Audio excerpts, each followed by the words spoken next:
This is Between Classes, a Kurtzaba Islamic Academy production.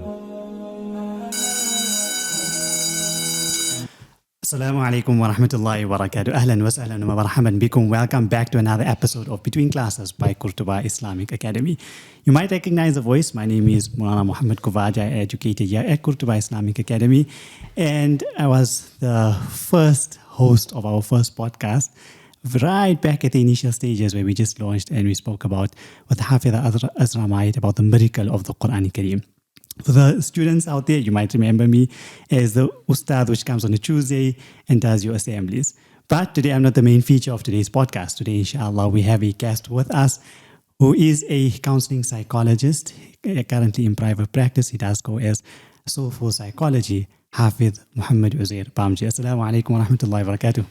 Wa alaikum salam wa rahmatullahi wa barakatuh. Interesting to be in a different setting today. Does it feel like you're back at school again? Feels like I'm back in school. Okay. Right. We won't ask you. As psychologists, generally, they like to get into the deep questions. So maybe we must ask you, how does it make you feel to be back at school?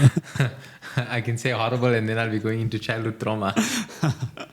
Well, we won't bring up those questions. But on a lighter note, alhamdulillah, it's a fantastic school. Really good architecture. I'm sure it matches the teaching as well. And it's a good atmosphere, actually. It's quite interesting. Very different to the conventional experiences. Alhamdulillah. Inshallah, the outward is just a reflection of the inward, and hopefully the school is even better in the inward and internally, both the educators and the students as well. We're going to be speaking a bit about men's mental health. It is June. June is the month of men's mental health, but more importantly, also the general psychology and Hafidh Mohammed's entire journey as a psychologist. Hafidh Mohammed, many people might not know who you are. For our listeners out there, give us a bit of an introduction. It's going to sound like an interview question, but tell us a bit about you as a person. Maybe a bit where you grew up, schooling, since you are back at school. So I'm originally from Middelburg, in Mpumalanga. I don't know if you know where that is. No, I'm not so I'm away. Right. So anyways, I'm from Middelburg. I was also in the Muslim school. But post studies, or rather schooling, I actually was a professional cyclist. Right. So say from 2015, actually, that's where I was. I went pro at that stage. It was quite interesting traveling the country, racing wherever the bike takes you, literally. Yeah. You spend your day 6 hours a day on the bicycle training. It's fantastic. And that's the only worry that you have. Am I going to be able to ride my bike, or is the weather going to prevent me? And in Middelburg, it was fantastic because we never had difficulties with, your traffic, and we never had Joburg issues in essence. There wasn't any Joburg issues. But nonetheless, that was a fantastic journey, and that's one of the things that also contributed to where I am today in terms of being in psychology, specifically when it comes to athletes. And apart from the childhood and being in school and noticing the different inequalities and all those things that happen, but I think it's interesting to note that when you expose yourself out into the world and expose yourself to the world, you also get exposed to things that you never ever imagined. And I think that was one of the turning points. But nonetheless, thereafter, I studied in Poch. I was there at the Northwest University, Potchefstroom campus. I did my undergrad there. And that experience is something that I actually still look forward to and look out. If you really think of it, now I'm sitting and I'm reflecting that Poch was a place that changed me as a person. Okay. Or rather contributed to how I view the world out there. I mean, as Muslims, we are a minority on that campus, and you're exposed to every other religion, every other race, culture, the works. And it is very Afrikaans, well, it was rather a very Afrikaans university. But to learn how to integrate with different people, I think that's where, apart from my cycling, I learned it there.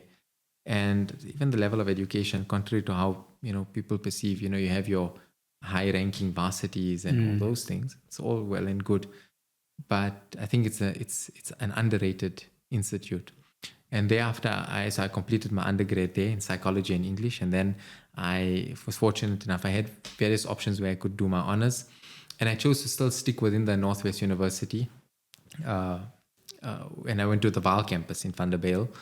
And that changed how I view research, specifically my research, specifically how we interpret things as well. Now, the Vaal campus, also part of Northwest University, but the diversity is again a different demographic, and that requires us to adapt in a different way. We're working with different communities in different ways, even at an honors level. We were exposed to a lot of things, but that's where I actually started loving research. And then I did my master's at UKZN, which was also a game changer, but this year was online.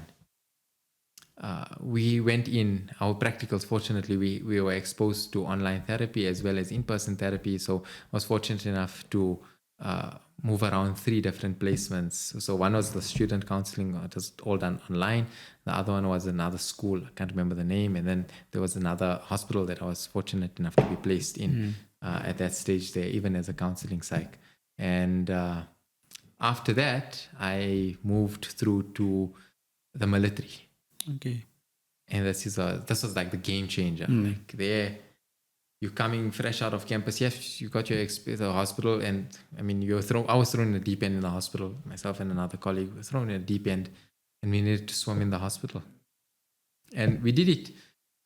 But when I was put through into the military, it was a game changer of note. I remember speaking to Mufti Zakaria from Jamia. And he said, but there aren't that many Muslim soldiers. And I told him, he said, why don't you become a soldier? And I said, yeah, I'm really contemplating, I'm going to become a soldier. I was really on that. And I would have actually went forward with it. But anyways, when I had the offer, the general told me, so after a few months in, we went through, I had a meeting with my supervisors, and they said, no, you can actually make it. I then spoke to one of the generals, no longer a general there at the time. And he told me, look, once you get in, you're going to be sent for deployment. And I had just gotten married at that stage. And so the pre-deploy, so you on training for 6 months and then they sent you out for a year. So 18 months minimum, you're out. Oof. And if you just get married, you can't eat it for 18 months into the DRC. Like, I mean, come on. So I then opted obviously not to pursue there as a soldier. But nonetheless, you're again thrown into a deep end and you've got a base and they tell you, you do your 1 month of training on, in the military. And then they said, right, you go and run the base. And that's what you got to do. You're the only psychologist at the base. Everything comes to you. It can be your normal patients. It could be, people from the sick bay, other medical professionals, issues that need to be resolved. They come to you. If people aren't there, you're the next senior person. They come through and they ask you, and decisions need to be made. Sure. So it's quite a responsibility, but nonetheless, I still remember that time as an intern, I had close to 680, 700 sessions.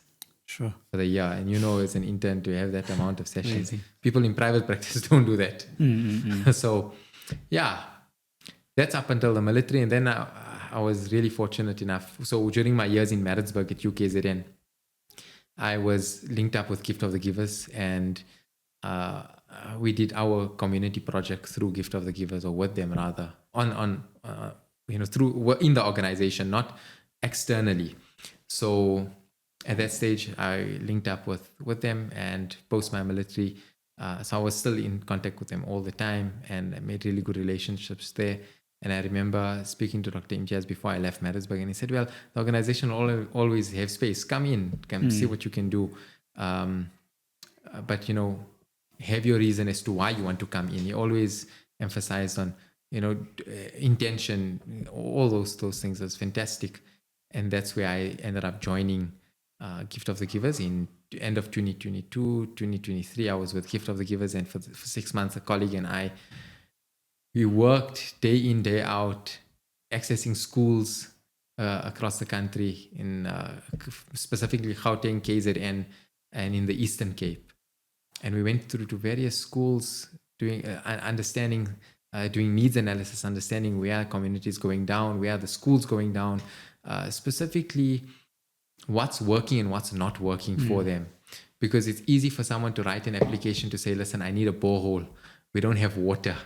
Well, it's easy for them to ask for it. Yeah. But asking is one thing, but we empower them in a way where how do you just ask for things? No one likes asking, but we can't also fuel that, and people become dependent on other people. And we need to promote independence on especially on these type of things. So instead of them asking for a bowl, we then said, okay, if they want, no problem. They need to write applications. The school needs to write applications, being the students. Okay. And so, example, they write the app, they put a whole motivation as to why that school deserves a borehole. And it might sound trivial, but this was such an interesting activity for them, because obviously we then told them we wouldn't do it. We'd say, okay, now you're going to submit it to the companies that actually do these things and help other schools. So number one, it does take some strain off the organization, and it also gives another organization an opportunity to make their footprint in those communities. But there's also accountability, that you are writing this for a particular reason. You're not just asking and just getting it. You're going to make sure it's okay. It's well kept. So there were different measures that we put. So those are one. The other things. So the empowerment was our main focus. The other thing we focused on was a lot about how do people, what's life beyond school? Yeah. It's easy to say we want to go and study at varsities. But then they shut that dream off because of finances. And when I talk of communities that we go to, I'm talking of communities that only received electricity 3-4 years ago, 5 years, okay, at the time, say in 2021, the one community received electricity. So they still don't have running water. Yeah. They got JoJo tanks and they're collecting rainwater. And that, they take them. I mean, I want to drink water and they say, go to the JoJo tank and drink it. No way I was going to drink that water. But I mean, that's me coming from a privileged place. So that's the communities we worked in. And they believe that, let me just go out. I'm going to get a job. And once I get the job, I'm going to be able to bring money home. Because, black tax is a thing, right? Yeah. And they need to look after you. You've got an 8-year-old father. We've been to schools where the mother is in matric and the child is in grade 1. That's the schools we've been through. Those are communities we're exposed to. So how do we change their perception of life? How do we take it out from the small community, but not just taking it out and removing them, taking that out, doing something for themselves, coming back and developing that community? And alhamdulillah, we help in terms of applying, just teaching them basic skills, how to apply for bursaries, how to understand like safe sex, things that are also taught in school, but were not necessarily taught, but we emphasize that, how to look after themselves better, how to, more along the motivation part. So it was quite interesting, alhamdulillah. And then after that, I moved into private. Dr. Imtiaz then told me, I need to move into private practice. So I then told him, I still remember telling him, but doc, and I had the conversation with him some time back, and he's like, I don't remember any of this. And I'm like, doc, how don't you remember? And he's like, Allah put it in my heart at that stage, and that's what I told you. So he then told me, go into private. Don't just sit back and, don't get just comfortable in the organization. Yes, you're doing work. There'll always be space for you to do whatever work there needs to be done. But go out there and see how you can develop yourself and how you can develop others. So I said, okay, cool, let me do that. And then I went into private practice, and I remember the first 3 weeks of private practice, I phoned Doc and I said, Doc, I'm starting this practice with nothing. I've got rental to pay and I've got overheads, and how do I manage this here? And he said, well, listen, go out and just go there. I said, I'm going, there's no clients coming. And he then told me, as long as you're going out to work, it would be fantastic because your creator sees what you're doing. And I think that resonated with me quite a bit. And eventually I said, well, so be it, I'm going to do it. 3 weeks later, I still had no sessions in. And I've got a bill that I need to pay. My savings are used in my deposit for my rentals. And I was basically, I was living month to month at the time. And I had no money coming in at the end of the month. And Doc then tells me, he phones me one day and he says, anyone came? I said, no, still not yet. He said, don't worry, have faith. I said, Doc, I'm here. And he said, no, your faith is not strong enough. Have faith. So I told him, okay, fine. And I just said, Ya Allah, this is in your hands now. I went to work. I did my marketing, whatever I needed to do. I did research, still involved in the research fields and whatnot. And eventually in that last, I'd say 1.5 weeks, say about 3 weeks in, so say that 3 to 4 weeks, until I made my expenses for the month. And that was a turning point to say that Allah knows everything does come from Him. And I phoned Doc at the end of the month and I told him, and he said, yeah, you see, if you fix your faith up, everything will come right. So yeah, that's a bit of my journey. What do you want to know specifically? That's just I think you've actually you've highlighted a lot of points, and there's actually a lot of things which I also wanted to touch on. But for me, really, what really stood out is firstly, in terms of the community and how you're able to go at the grassroots level, because often maybe we come from very privileged backgrounds, right? Especially maybe in fancy schools like this. Alhamdulillah, we have infrastructure, we have running water, we have electricity, we have smart boards, we have excellent Wi-Fi on some days, we have excellent Wi-Fi, we have all of these sports facilities. But just around the corner from us, there are areas where these are not there in the schools. These luxuries are what we take for granted. And when you were speaking about your experience, I was thinking about certain experience of mine as well. I went on the Pelo Pepper train during my internship as well. We went to remote Eastern Cape. And when I speak remote Eastern Cape, I'm really speaking about remote Eastern Cape. I don't know if you've ever heard of Ellisdale. Yes, but when I ask people about Ellisdale, most people don't know where on earth Ellisdale is. They think of Ellis because of University of Fort Hayes there, but they don't know about Ellisdale. So we went to Ellisdale. And it's literally like a one-horse town if you want to think about it, right? My mother and them grew up in Kulini. They always used to say Kulini is a one-house town. I can vouch. I think Ellisdale is a bit smaller than Kulini. Right? And we're in this small little town. We just arrived. The train came late. And there, the gift of the givers, trucks pulled up. And it just shows you the footprint of where they're actually working. And you go to schools. I went to schools where there's 50, 60 people in a class. Yes. And I went to another school where there was 50, 60 people in the entire school. All right. The entire school used to be bunched up in like 3 grades into one class just because there was cows and sheep running in the backyard of the school. And here we have all these infrastructure. So I think that really stood out for me when you're speaking. And then just the second thing, really, that faith, how you're speaking about, and how, at the end of the day, like that hadith speaks about the bird. It goes out, does its work, and it comes back, and Allah subhanahu wa ta'ala provides for it. The same thing, as long as you're doing something and you're working, Allah subhanahu wa ta'ala will provide for us. Shifting now kind of the discussion into maybe the main point or the focal point of today's discussion. We're really speaking about men's mental health and boys' mental health. This time of the year, stats start to fly around, suicide rates are high, people don't speak, men don't speak, all of these various challenges which we like to highlight. From your perspective, firstly, how severe is the men's mental health crisis, if you want to call it that? And secondly, from your perspective, what are some of the contributing factors, specifically when we look at it from a Muslim perspective and a Muslim community perspective? So I think the severity of men's mental health is underplayed, especially in our Muslim community, right? And it's not that, the genetic stuff, men don't talk and all those things. And I don't really think that men struggle, because they're not willing to talk. Yeah. And just the other day, a client asked me an interesting question that, you're doing all these podcasts and, we do TV shows and we do newspaper articles and all these things. But what really comes off it? How can we quantify it? And, we give the common generic answers that, even if one person is touched, then the work is done. No, it doesn't work that way. And I think that awareness is there, right? But I also think it's about the readiness for the individual to take. Yeah. Right? So the men's mental health topic as a whole, mental health as a whole has been downplayed, but specifically when it comes to men's mental health. So it's not the fact that men, they're not willing to talk. They are.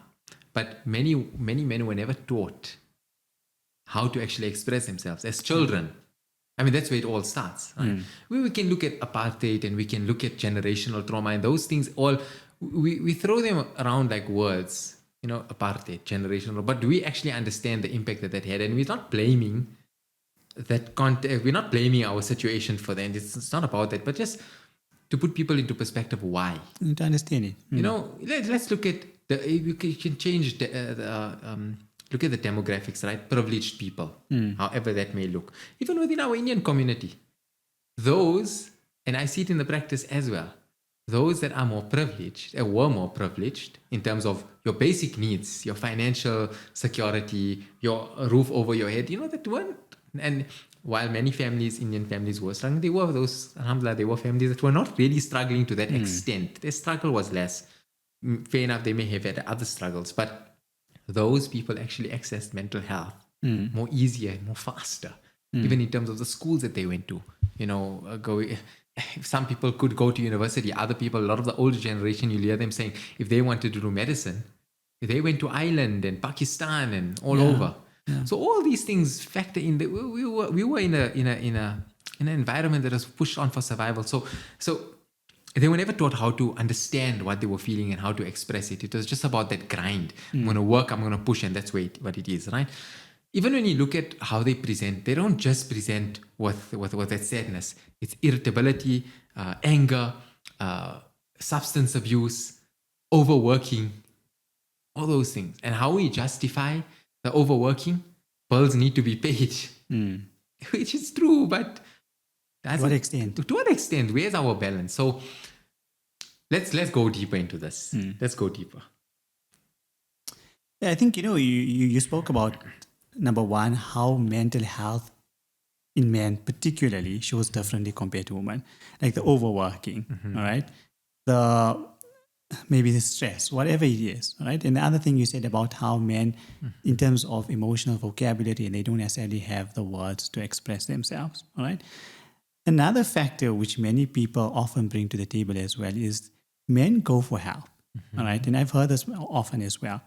Men go for help, but they feel like the help they're receiving is not necessarily equipped to them, especially in the Muslim community, where men and even females go to mental health practitioners, but they feel their faith is maybe diminished.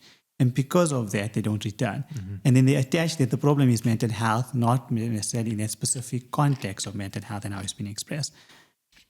How does that firstly shape the mental health crisis? All right. And secondly, how can we combat it? Okay. So firstly, how that actually shapes the crisis. So there's again, two different ways we can look at it, right?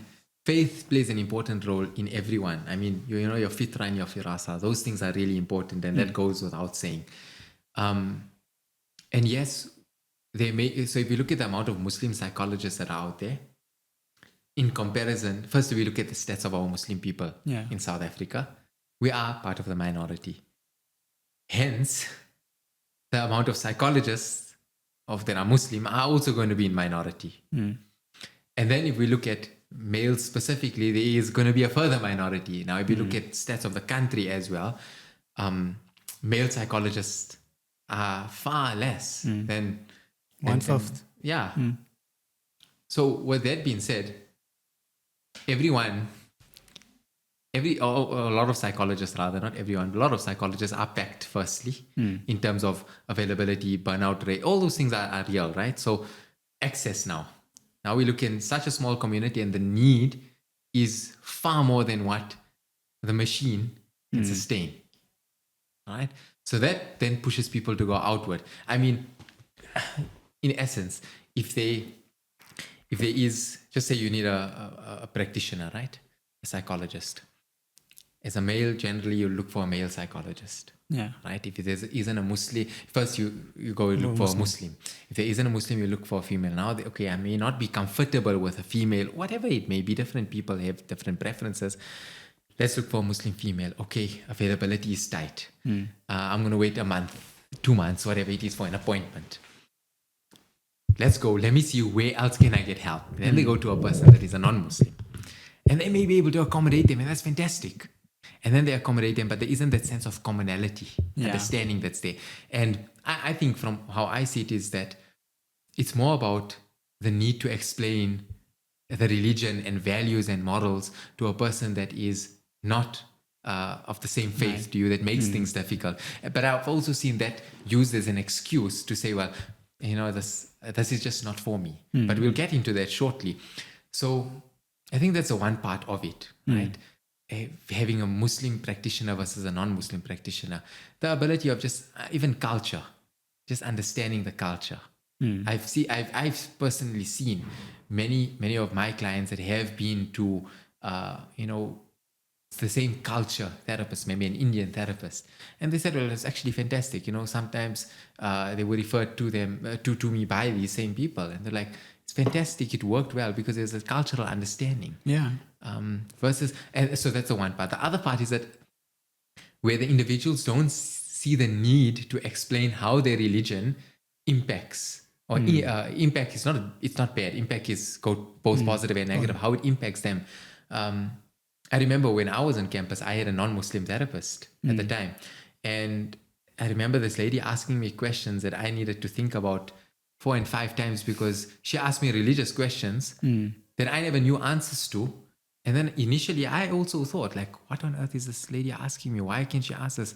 And then eventually I spoke to my Moulana, and I asked him these questions because it got me thinking, and he actually provided me with sound answers that helped me get closer to faith. She actually helped me understand Islam from being mindful, in quotation marks. So there's two sides of it. A lot of it depends on the individual. The other part of it is where individuals don't always want to take accountability. They come to you as a therapist, as a psychologist, and they come to you and they tell you, you know what, I've got this problem, how do we fix it? Interesting question, how do we fix it? It's not always about fixing the problem, but it also requires them to take responsibility to do the work. It's not like taking a tablet and your pain goes away. Effort needs to be put in. And that's the other part where people go through. But I went to the therapist, I spoke about my problems, and it's still there. Yeah. No, on the accountability one, it's an interesting concept, because I think we often fail in a Muslim community as well to take accountability for community issues, but also on individual issues. And on that one there, what research actually shows is many people from the Muslim community, when they go to mental health, or when they think about mental health, they associate mental health with jinn possession, hasad, evil eye, all of these things. Undoubtedly, they have a place. We can't deny the fact that hadith and Quranic verses them speak about these concepts. But Islam does not restrict mental health only to that. Mental health concerns can come out from biological factors, from psychological factors, from social factors, and from spiritual factors as well. So what's interesting is that one of the reasons, potentially as a Muslim community, and I think even when I did my research study as my master's research thesis, one of the participants highlighted it. And when I sat back and I reflected about it, I said it really makes sense that as a Muslim community, we're willing to accept jinn and jadoo or whatever else it is, spiritual factors, as the cause of our mental health challenges, because it externalizes the problem. Whilst if I'm going to say psychologically, it means, it's me. It's me, all right? Maybe there's something I can actually do here, all right? So it's very easy. When it comes to that accountability, kind of shifting back then to the topic of discussion, we're speaking about men's mental health and maybe boys' mental health, right? I'm going to hone in now specifically to the context of the school, where many of us are dealing with adolescents, young children. How does mental health challenges, particularly within men, show up in children and adolescents?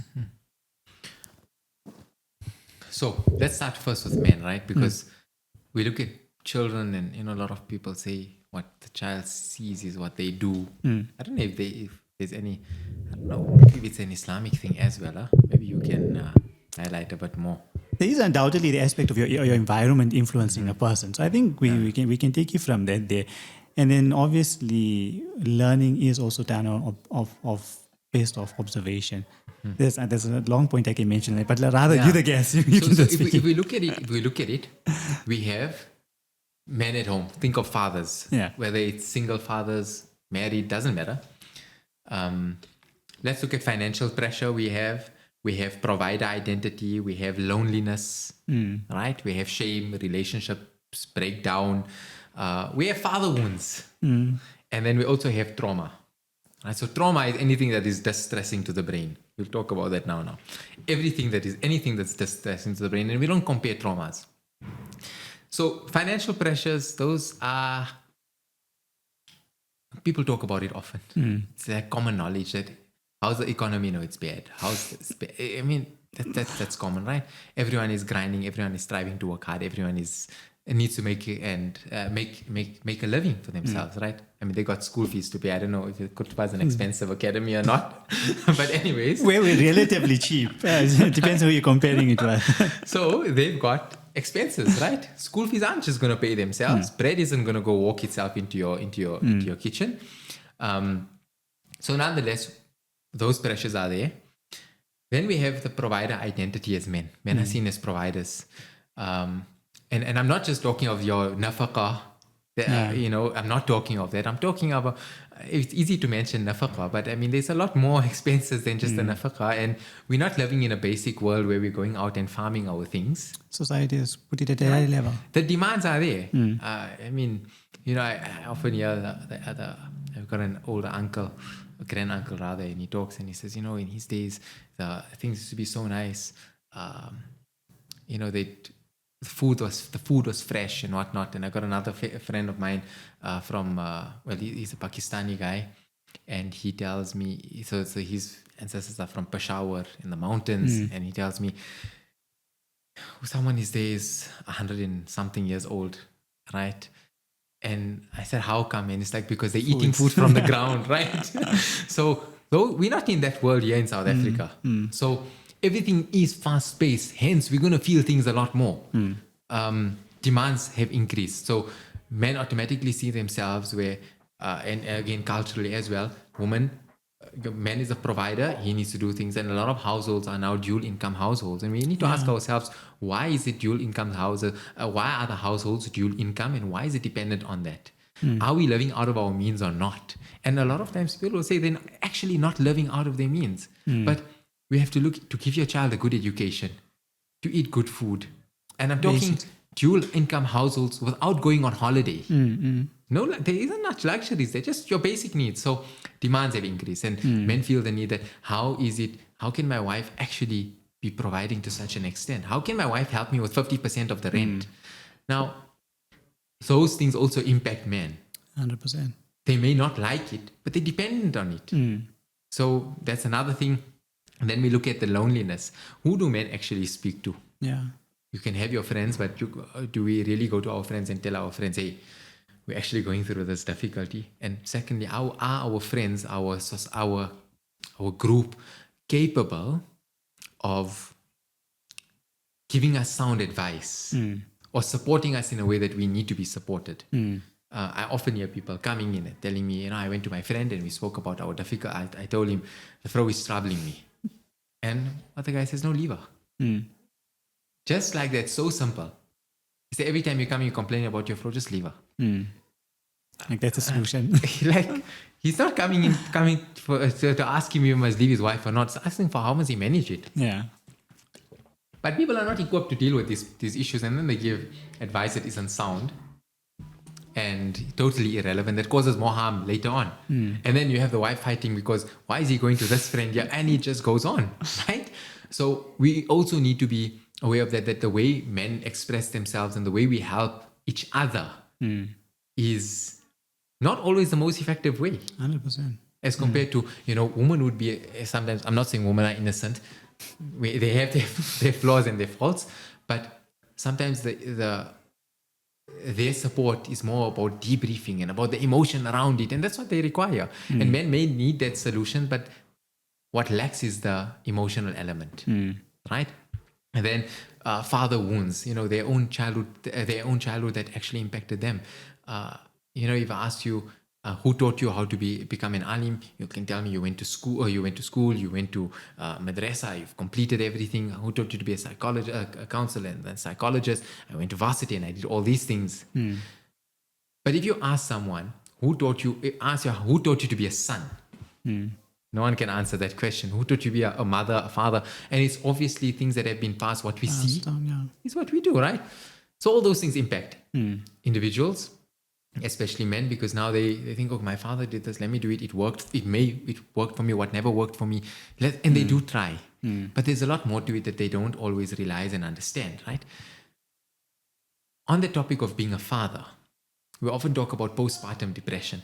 Yeah. But no one speaks about what the man goes through when the child is born. Yes, what I'm saying does not downplay the mother's or the woman's emotions. Doesn't downplay. We're not down. We're just simply acknowledging the other side of the coin. Both, yeah. So fathers don't. What do you have to do? No, you have to get up 2 o'clock in the morning. I just got to do it. Right? Hustle. You got to hustle. After getting up 2 o'clock in the morning, I've got to be up Fajr time. I'm there. After Fajr, I have to go to work. That's the reality. And then I come back home. I'm sitting in traffic. I'm coming home 6, 7 o'clock, whatever it may be. And now I have to be there again for the child. Because now my wife also needs a break. We're living in a world of survival. Yeah. We are in an imperfect world, and we're trying to look for perfect solutions. It just doesn't happen. But most importantly, many men have people around them, but very few men actually feel known. And that's the important part. And then coming all these pressures, how do they impact the children at home? And it's not only men. This boils back down to the parents. Parents' difficulties impacting the children. Yeah. And then obviously kids act out in various ways. Maybe bullying, maybe inattentiveness, withdrawal. The children also feel depressed. And we can't just say, no, get out of it, because the kids, they can be a result, and they are a result of the system. I mean, as an educator, you'd know, you can give the child homework. And they kids, their brains are not developed. The brain only personality crystallizes at the age of 24. So even the matrix, they're still shifting. They're shifting. So if we look at that, we then have to understand that because kids are a result of their system, what happens in the system and how the system functions indicates how they will potentially function. And if their system includes people of significance, good role models, and so forth, then fantastic. That would also benefit them. But the primary system is still the primary system that the child is dependent on. And then when they act out in school, the same how parents would act out in the marriage when they have their disagreements and arguments and sometimes fights, the same way kids are going to act out in school. 100%. But I think let's rather have a conversation about these things. It's easier.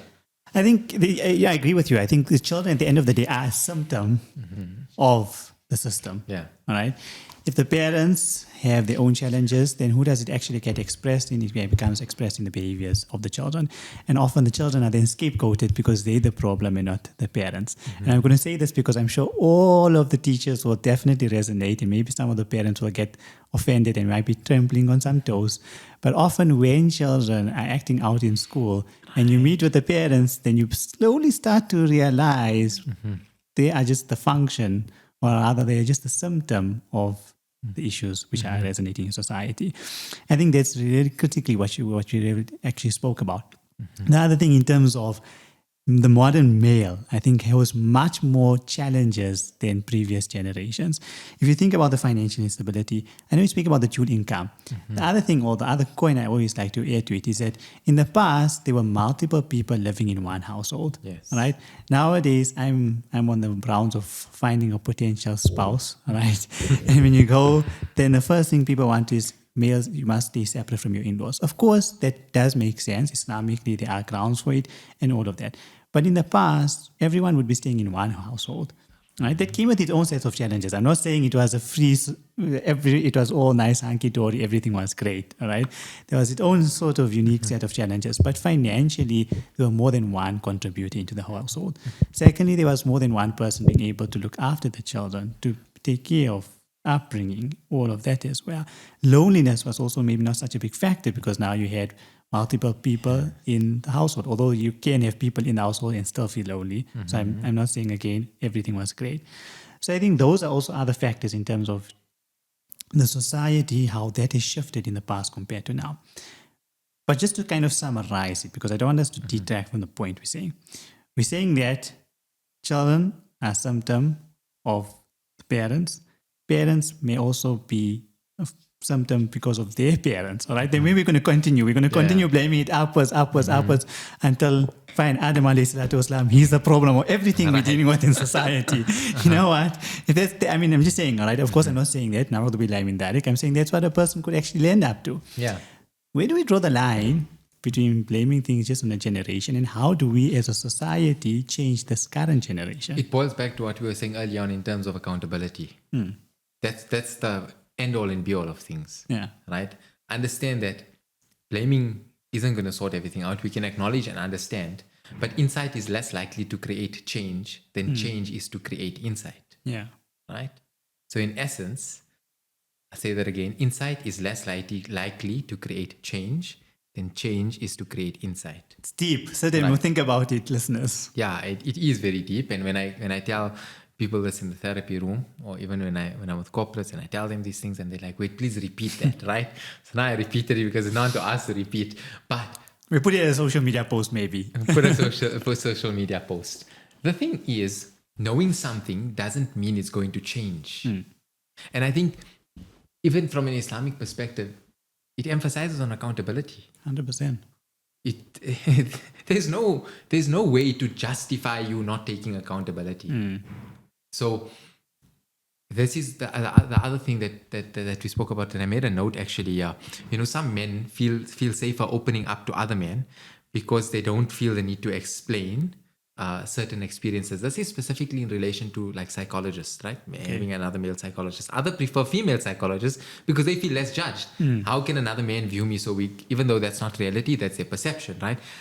The goal is not to match the gender, but to create safety. And how, if you feel unsafe opening up to the male, we need to ask ourselves and take that accountability. What's hindering me from opening up or from going to the male? Yeah. And the same goes to the female, right?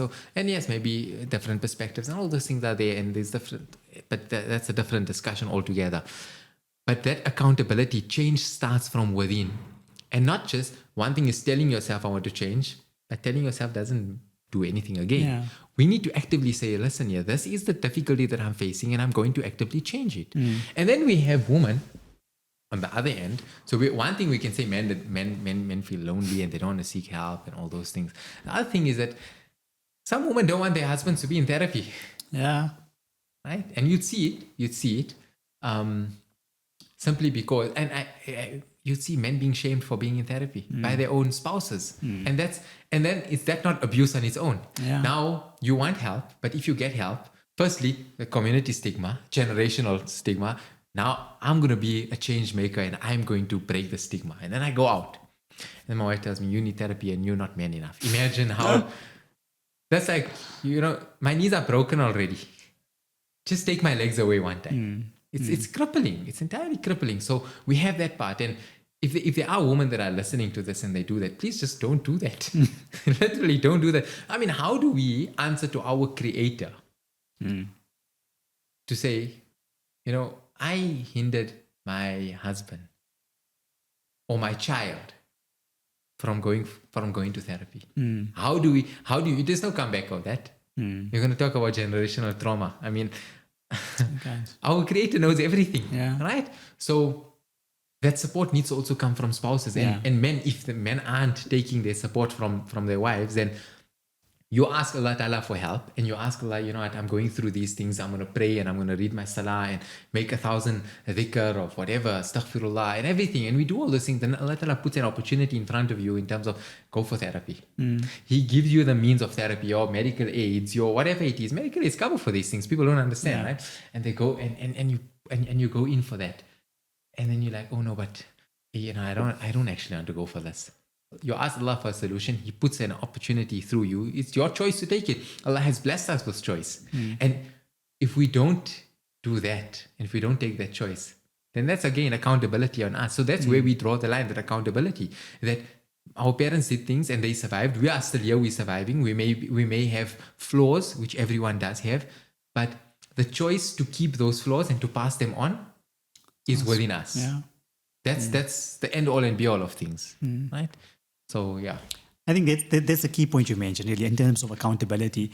And then reform. Imam al-Ghazali, rahmatullahi alayhi, himself spoke about in terms of reform. If you want reform, there's two ways he described of reform. The one is where you go to a sheikh, all right? You go to a Sufi sheikh, which you can go to, and they will assist you in terms of creating that insight. Or the second one is he speaks about the concept of a khalil, a friend. Now, that can differ in terms to times, but that person could be extended to your ustad, a religious leader. It could be extended to a close friend. It could be extended also to a therapist. It really depends on the situation and the circumstance. But the point we're really saying is that accountability can be done on your own. But for true accountability, you do require other individuals as well. And there's absolutely nothing wrong. As a male, you don't need to be independent. The only being that is independent is Allah.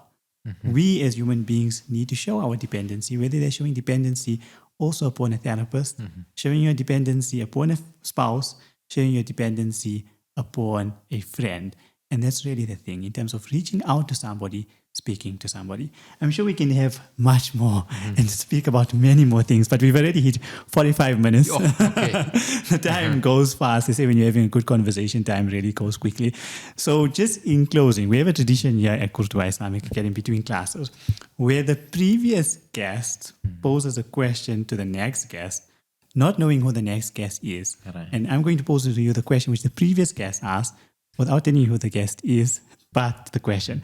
Don't worry, nothing to be too afraid of. The question is not too intense. But the question is, and it's like it was written for a psychologist, by the way. What is your go-to for relaxation? And describe your Jannah. So you got a dual question there. Okay. So my go-to for relaxation is the shooting range. Okay. It's the shooting range. It varies between the shooting range and the bicycle. And what's the second part of it? I like the Describe second your part. Jannah. I don't know if it would be wrong for me to say that it's indescribable because so initially I had a plan, that it needs to have, I enjoy my nature, right? Okay. So, Jannah, there's gardens of everything, right? So eventually I said, you know what? I always used to say, when you were in school, if there was any dirt in the musalla, so you take it, you get one hur of Jannah, Yeah. right? So I used to say that I've got my woman of Jannah lined up already, right? My wife is going to listen to this and she's going to discover this here. But nonetheless, we'll laugh about it later. So initially I had all these fantastic pictures and then I remember I was in Jamaat some time back and they said, I don't know who it was. We had mixed Jamaat. And anyways, they were talking about the blessings of Allah and how Jannah can actually be. And apart from tranquility, what more can we actually ask for, right? There's no work. I can do whatever I want, when I want, how I want it. Everything is readily available. What more can we actually ask for? Just being in Jannah is ideal. So it later on, and said I later on changed it and said, you know what? If I just get Jannah, I've got everything. Sufficient in enough. essence, right? So that's where I am. Okay.